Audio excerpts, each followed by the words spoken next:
كاين واحد المعلومه اللي قليل ما عرفهاش، ميسي ورونالدو غادي يتلاقاو في كاس العالم قبل نصف النهائي وقبل النهائي.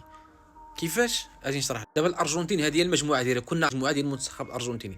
دابا تخيل معايا الارجنتين تصدر هذه المجموعه هذه وطلع هي متصدره المجموعه، هي الاولى في المجموعه دي تطلع للدور 32.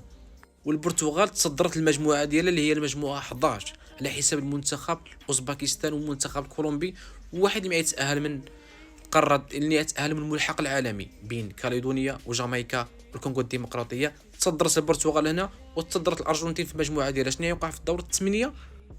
في كوارتر فينال في الدور الثمانيه شنو يكون كاين؟ ميسي غادي يواجه رونالدو في دور الثمانيه من كاس العالم. هذه الحاجه اللي ما باغيها حتى واحد حاليا. هذه الحاجه اللي جوج ساعات تقدر توقع فيهم الدنيا، جوج ساعات. رونالدو ميسي في كاس العالم 2026 لاعبين الدور الثمانيه ما بعطياتهم. انا كنظن من الاحسن يتجنبوا الترتيب ديال المجموعه ديالهم. ما خصهاش البرتغال تطلع متصدره وما خصهاش الارجنتين تطلع متصدره. لان علاش؟ لان ما خصهمش يتلاقاو في دور الثمانيه. يتلاقاو في دور الثمانيه حرفيا هذيك واحده من المباراه ديال القرن في كاس العالم.